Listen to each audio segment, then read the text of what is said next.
It is a privilege for me to be able to be here with you tonight. Greetings to immediate past District Governor Dave and to current Governor Ken Scholl. And greetings also to all of your district's past governors, incoming governors, that whole governor line that you were introduced to before. It really is an honor for me to be here with you tonight, albeit from outside of Philadelphia. And last but not least, greetings to all of the Rotarians and friends and guests that are in the room. I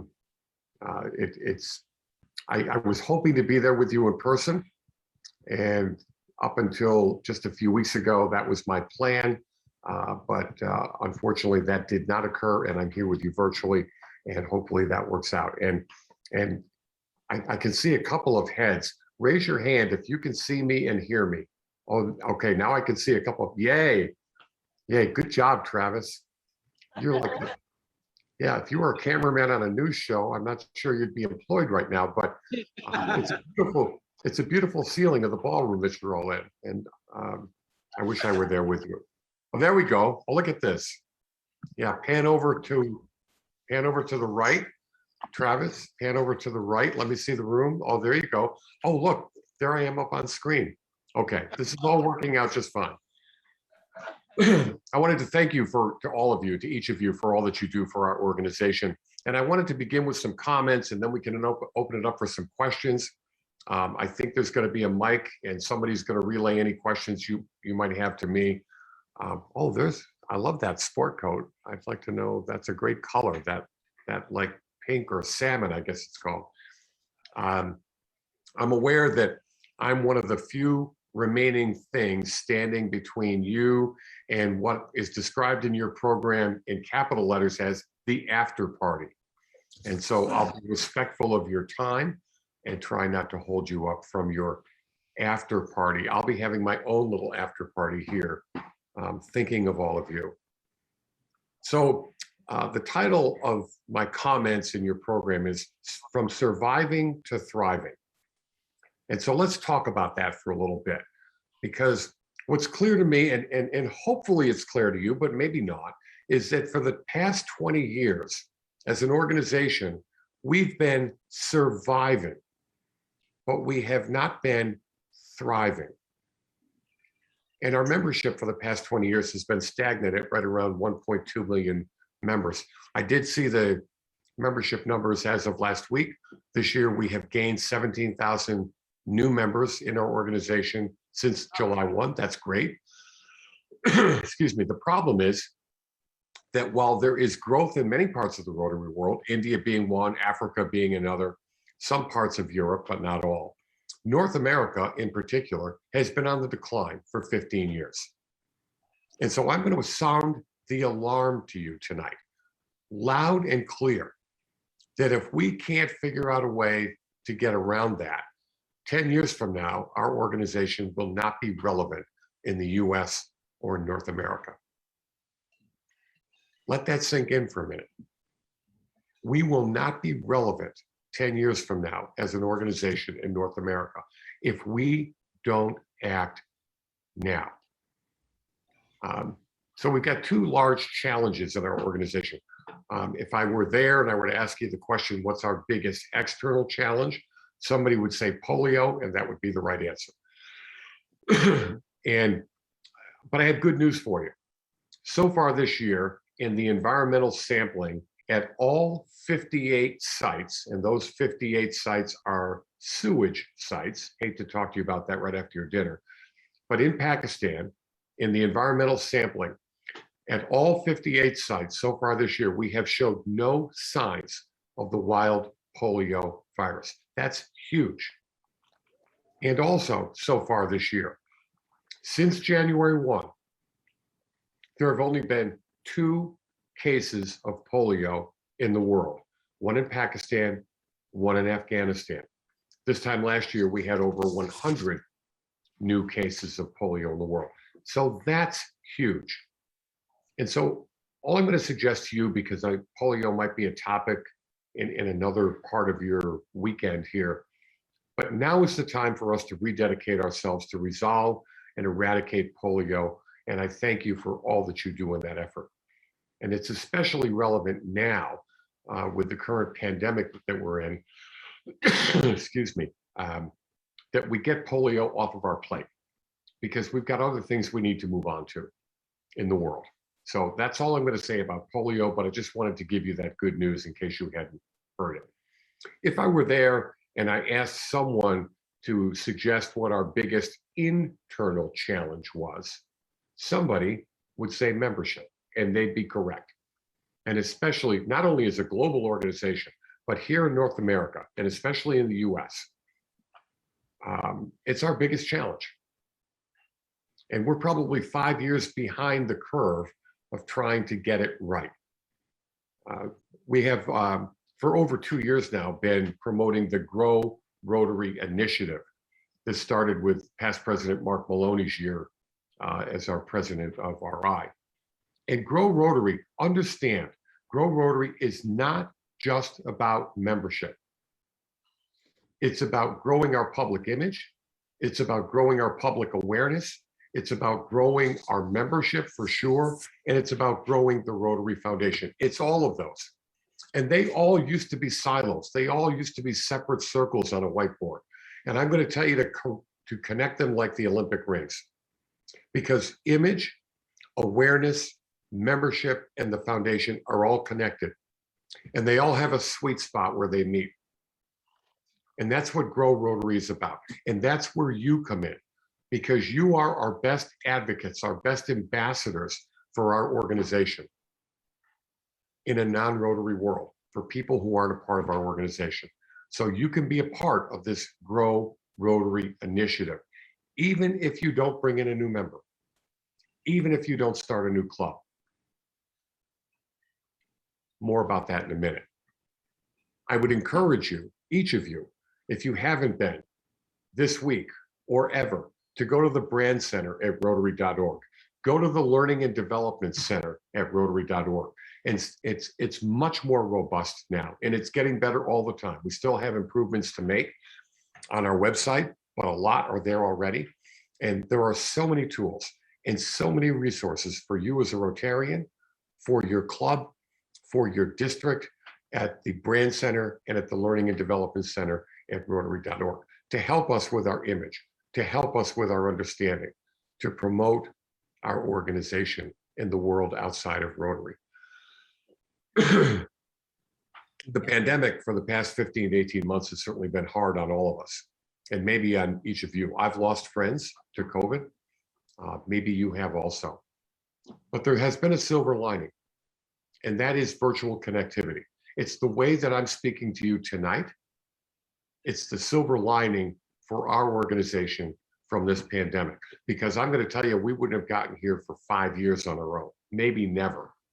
But we were thrust into this world of virtual connectivity, and it's been an opportunity for us. And it's an opportunity for you and for your club and for your district. We had, and I was privileged to chair the Pandemic Response Task Force. The board charged us with, and it was a global task force of Rotaractors and Rotarians, and they charged us with making recommendations to the board and to the trustees of the Rotary Foundation about how to optimize virtual connectivity. Our fear was that as we slid out of the pandemic, which we all thought would be months ago, that we would just go back to the way that we were doing business. And I'm going to tell you that that would have been wrong, and we can't do that. We've got to harness this virtual connectivity to help us to grow our organization, to help us to get to 3 to 4 million participants in the next 5 to 10 years, and not be stagnant at 1.2 million participants, 1.5 if you add in Rotaractors, because we won't be relevant. We'll be on the other side of the relevance curve, and we will reach a point of no return. So the Pandemic Response Task Force made a lot of recommendations to the board. They've adopted most of them. You'll see a lot of the fruits of that labor at the Brand Center, at the Learning and Development Center at Rotary.org, how to run virtual in-person meetings, so-called hybrid meetings. We can't use hybrid because it doesn't translate well into our 8 languages, but the tools that you need, the technical advice that you need, the hardware that you need in order to run a good virtual in-person meeting, a so-called hybrid meeting. In North America, what's clear to us is that we can't depend on our existing clubs only to help us to grow Rotary. We've been trying that for 20 years and it just hasn't worked. And that's nothing against our breakfast, lunch, and dinner clubs. They are our foundation. They are what got us to where we are today, but they are not going to be our entire future. They will always be around. And we need to celebrate them, and we need to strengthen them, and we need to support them, but we cannot depend, in order to stay relevant in North America, simply on our breakfast, lunch, and dinner clubs. So when you go back to your room, just Google Rotary Anytown and you'll find the video. It's only a couple minutes long, but here's the point. Here's the point, folks. Your district, in every district in North America, we need new access points to our organization. We can't depend on the breakfast, lunch, or dinner club in your community to help us to grow Rotary the way that we need and with the speed that we need. And the biggest adversary to new innovative club models is typically the existing club in that community. And we need to stop that. We need to get past that. The biggest challenge for most clubs is that if there's a new club that starts in their community, whether it's an innovative club model or traditional club model, that it's going to cannibalize their membership. And I'm going to tell you that that's nonsense. We did a 5-year study of all new clubs in the world. And the 5-year study of all new clubs showed that 88% of the members of those new clubs were new to Rotary. And of the 12% that were remaining, some of those were from that existing club in that community. But what the data shows is they were going to leave your club anyway. They were going to leave Rotary if it had not been for this new club in your community, whether it meant at a different time, whether it was a new innovative club model. So we've got to stop that nonsense that we own the community, that we own the territory, and that no other Rotary club, innovative new club model or not, can enter that community. It's nonsense. The data doesn't prove that misperception that most clubs have. A rising tide raises all ships. And without new clubs and new innovative club models in North America, we will not be relevant. We did another study where we just kind of stuck our finger up in the air that suggested that we needed 5 new clubs in every district in North America for the next 5 years in order to turn the tide. And there are some districts in North America that haven't had a new club in the past 10 years. You have tools and resources to help you at the district level and at the zone level. We have innovative club advocates. 2 years ago, we brought them all to Evanston and we trained them. There are 2 in each zone. Innovative club advocates, experts in how to start new innovative club models. We have Rotary coordinators in your zones that can help you. We have assistant Rotary coordinators in your zones. We have all the tools that you need as a club, as a district, to help us to grow Rotary. But it won't happen unless it happens because of you. I want to give you an example. It's my daughter, Jess. She's 29. My kids are in their 20s, 4 of them. They've been immersed in Rotary their entire lives. I've never pushed them to be a part of Rotary. I figured when the time was right, Rotary would come to them.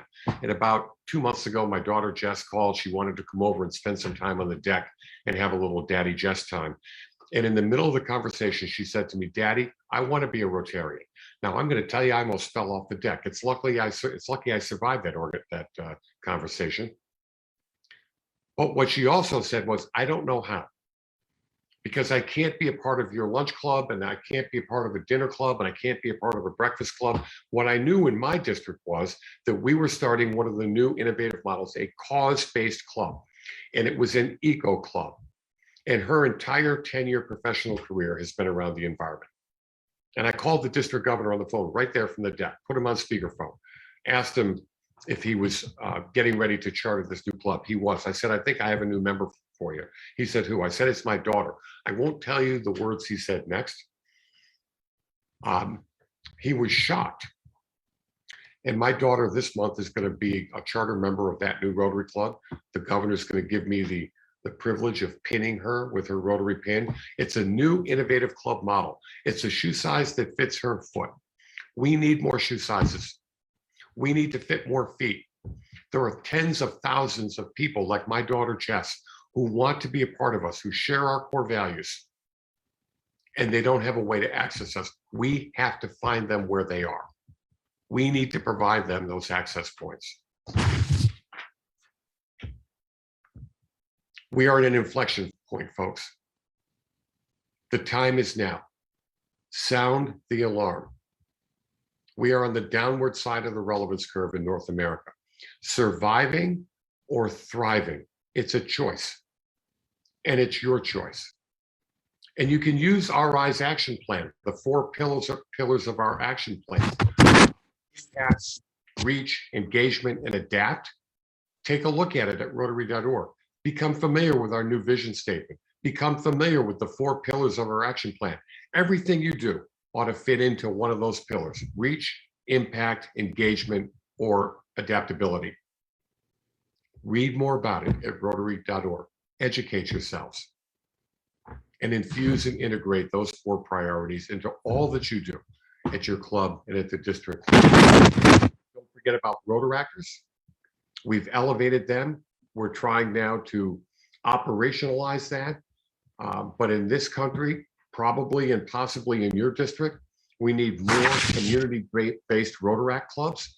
And if you are to start a community-based Rotaract club, then partner with them. If you are to start a new and innovative club model in your community, then partner with them. Don't leave them out there all on an island. Partner together with them. Talk for a second about outward-facing events. For far too long, we've only talked to ourselves. And take this conference, for instance. We're talking to each other.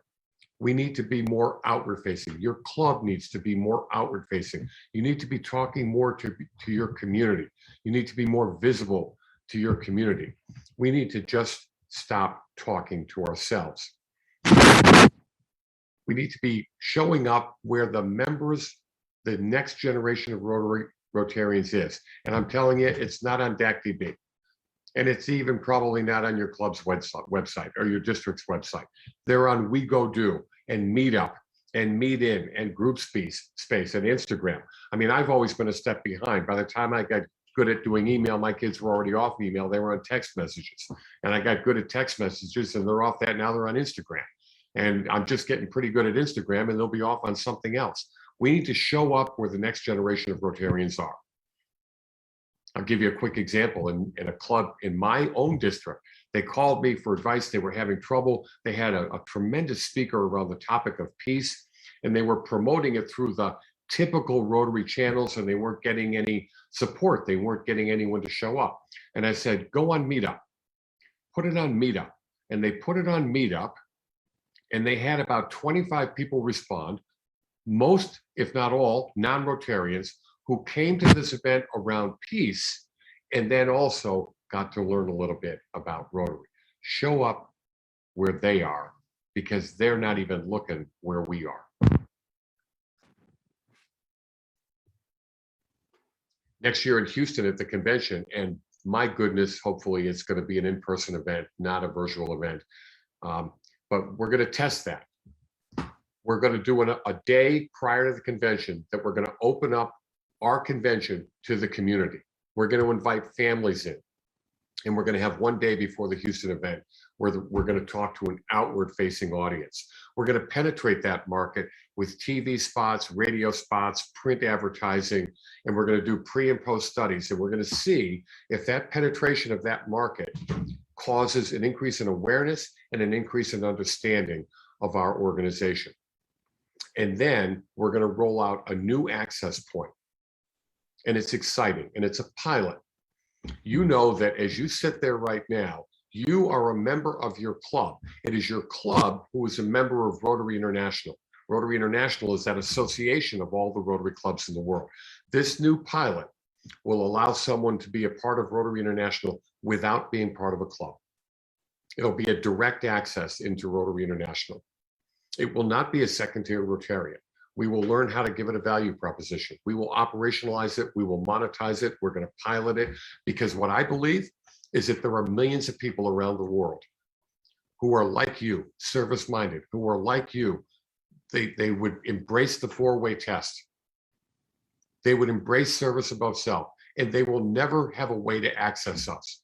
And this is another shoe size that we're going to pilot in Houston next year. Hugely exciting.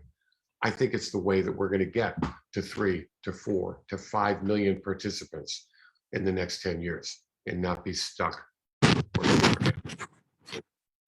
So we talked about innovative club advocates. If you don't know who they are, your district governor can help you to find out. We've armed them with heat maps of every district. There's a heat map of your district that shows where every Rotary Club is, that shows the demographics in all those communities. Importantly, shows where the gaps are, shows where there aren't clubs, shows the demographics of those communities, and it can help you to zero in on communities and areas of your district that could support an additional club or could support a new club where there isn't one now. It's a new heat map tool. We're beta testing it. They're beta testing it now. And it's been tremendously useful in the US. What we also learned, and then I'll close my comments. What we also learned during the pandemic is that we had to go almost entirely virtual. We trained our president-elects virtually. We trained our governor-elects virtually. We trained our governor nominees virtually. And I've always maintained if I can get a master's degree in business administration online, I can certainly probably learn how to be a club president or a governor online. But fellowship, in-person meetings are in our DNA. And so what I'm suggesting to you is don't just go back to the in-person meeting that you used to have. Continue to do all that we can do online in a synchronous and an asynchronous mode. And we've got tools to help you with that at Rotary.org. And then reimagine your in-person event. Don't get rid of it. Have it.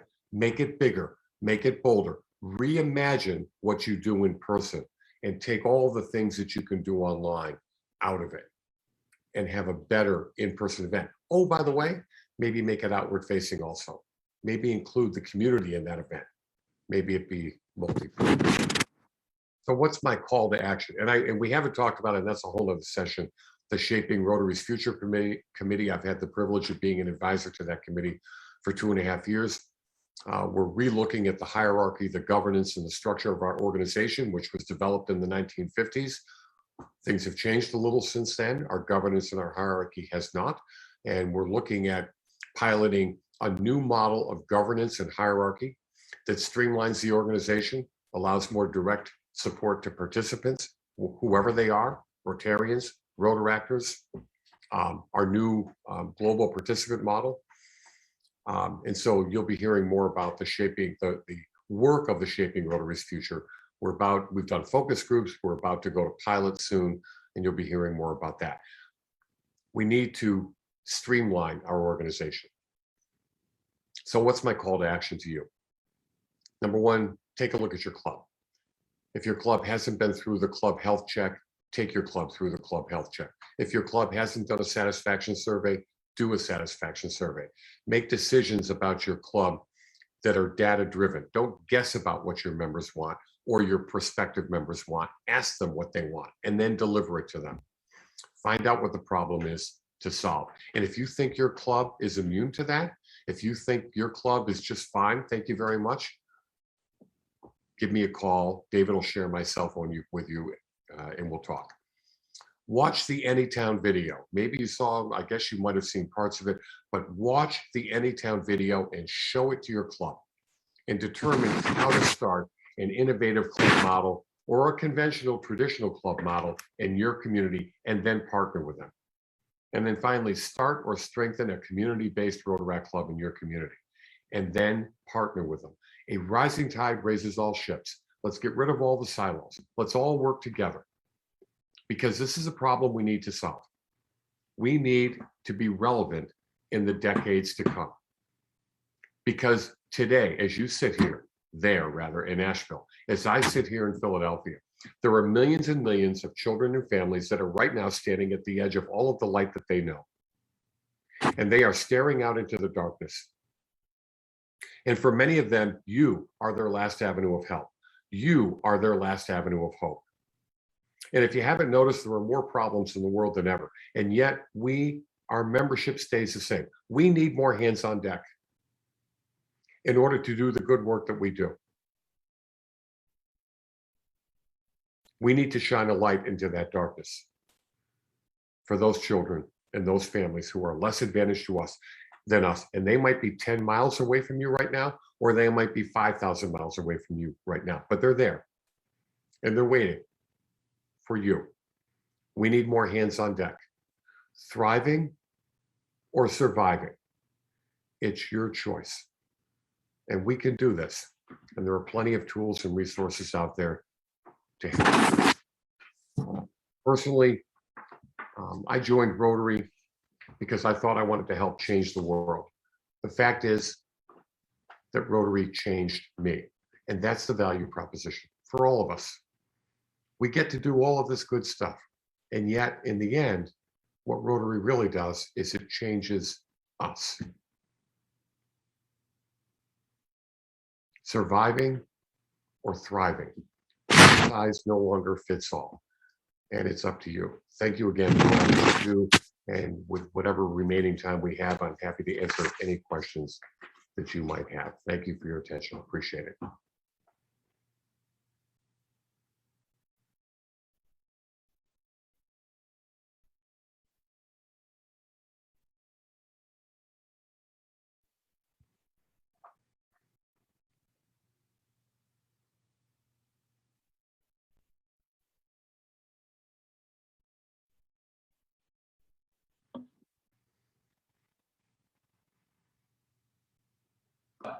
So if somebody's got a question out there, I know. Come on. All right. Sheila. Where do we get these heat maps of the district? Are they on international? Oh, that is a great question. The question, Jeff, I don't know, Jeff, can you hear me? Okay, the question is, where do we get these heat maps? And you know what, I'm thinking about, I should just announce right now who our innovative club advocate is. And that's Tiffany. And Tiffany knows where those maps are. So we can get those maps. That's the question, Jeff. Do you have anything to add on that? Oh. Next question. Come on now. Innovative clubs out there. Anybody got questions on innovative clubs? Frank Dean. Make a comment. You need your mic. It's right here. All right, I'll go give him a microphone.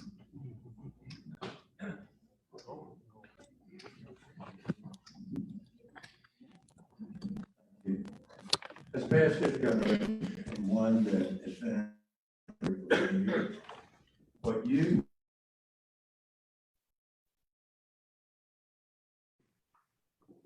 I don't know if you can hear me. I lost your audio, so there we go. Of young individuals, they are Rotarians, but they only pay $150. Where? Patrick, where are you? Stand up. The point of the spear is right over there. Let me just say, you have a total advocate in me of where this organization needs to go. You look around this room, we have one thing in common. We have a little bit of experience. We're older, but what Patrick has done, and I'll join him on the point of the spear, is we can change the face of Rotary. Thank you, Past Governor Frank Dean. I think we got an advocate there, Director Jeff, Past Director Jeff. Well, look, can they hear me, David? Can you hear me? Yes, go ahead. I mean, the fact is, it's all data driven. In North America, the age of our clubs is skewing older and the size of our clubs is skewing smaller. That's a bad trajectory. That doesn't end well for us. We've got to change that. And I'm not just talking about young professionals. I actually kind of don't like that term. I'm not just talking about younger people. I'm talking about the next generation of Rotarians, whatever age they are. What this pandemic has taught us with virtual connectivity is that there are 60 and 70-year-olds out there and 50-year-olds who are able to access us virtually, who never could access us at our in-person lunch, breakfast, dinner meetings. We do need to change the face of Rotary. We need it to become more diverse. And you can read all about our new code of conduct that just came out of the DEI, Diversity, Equity, and Inclusion Task Force. But you're right, we need to change the face of Rotary. It's got to get younger, but it's got to get more plentiful. And I'm going to tell you that your club can't double in size, because the diner that you meet at will throw you out. The restaurant that you meet at won't be able to help you. We need new shoe sizes, innovative club models. Talk to Tiffany. We need to grow Rotary. And that's going to mean it's going to be hard for some of us who are veterans of this organization. Honor our past, but retool for the future. Because if we don't, we won't have to worry about youth exchange. We won't have to worry about global grants because we won't be around. All right, back to you, David. Oh, thank you. All right, I think we have the very shy DG Isaac asking a question. Isaac. Past Director Jeff, thank you so much for your message tonight. My question is in regard to the reorganization study that is being led by past Rotary President Mary Rassi. Could you comment about the reorganization of Rotary? All right, I think I heard part of that, and that's Barry Rassin is the chair of the Shaping Rotary's Future Committee. Is that the question? Like, comment about that committee and the work that we've done? Yes. Okay. There was a question asked at my very first board meeting 2.5, 3 years ago. I forget where we were. I think it was Hamburg, Germany, and I don't know. And the question was, if you invented Rotary today, would it look like it does now? And from around the room, directors from all over the globe, they were shaking their head no. And then the next logical question is then what should it look like? What could it look like? And out of that conversation came the Shaping Rotary's Future Committee. We originally called it the Blue Ribbon Panel, which was horrible. It was President Mark's wife, Gay, who came up with the Shaping Rotary's Future Committee. But we started to meet, 9 of us, a global committee, and a Rotaractor. And we started with a whiteboard. And we ignored everything the way we do. We said, what could it be? What should it be? Excuse me. We learned some amazing things. We learned there were 22 levels in our organization between the president and a participant, a club member. Remember, 22 levels. Oh my God, if we were a business, we had to shoot ourselves and put ourselves out of our own misery. So we knew that we needed to streamline the organization. There was a thing called the Great Frozen Middle. No matter what the resources, no matter what the tools that we were able to generate and provide from one Rotary Center and the Secretariat offices around the world, what we found from our surveys is they weren't getting to you. They weren't getting to our participant. They were getting stuck. And whether they were getting stuck with the Rotary coordinator or the assistant Rotary coordinator or the district governor or the club president, they were getting stuck. And all of these amazing tools and resources and support were not getting to our participant. So we knew we needed to change that. And out of that, we came up with a hierarchy, which was more streamlined.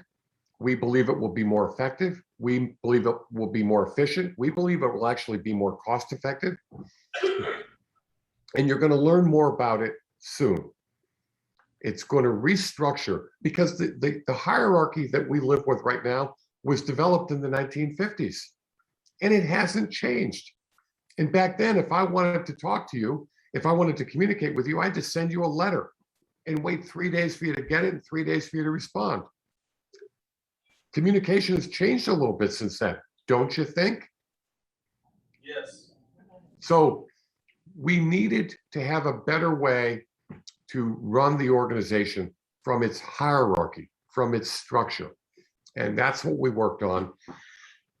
We had 3 different groups. We all came back amazingly with very similar structures. So we took the best of each, put it into one. We've been to the board with it. We've been to the trustees with it. We've done focus groups with it. We're about to do more. And we're getting to the point where we're going to pilot it. There's probably going to be a pilot in North America somewhere. There's probably going to be a pilot in Australia, New Zealand. There's probably going to be a pilot in Africa. And we're going to see. We're going to test it. And we're going to see, were we right? Does it work? Does it work better? Is it more efficient? Does it need to be tweaked? And if we're on the right path, then someday we'll roll it out to the entire Rotary world. So that, in a nutshell, is shaping Rotary's future. And it's trying to answer the question, if you invented Rotary today, would it look like it does now? And almost categorically, people say, no. Well, then let's do something about it. I hope I answered your question. Thank you, Past Director Jeff. Appreciate you so much, and I want to let you know that for you being with us, albeit virtually and somewhat max headroom light, but actually the message I think came across loud and clear. We got some work to do, and for your wonderful service tonight and your comments, I want to thank you by letting you know we have made a contribution to the Rotary Foundation in your name. I'll be sending you a nice letter. It'll take 3 days to get there. Send me a text message and say I got it. So, but thank you. I appreciate you, man, and have a good evening. Okay. Yeah, thank you to all of you. I appreciate you. I appreciate all that you do for our organization. David, I appreciate you. I look forward to the next time we can see each other in person. It's been an honor being with you. Have a good rest of your night. Enjoy the party.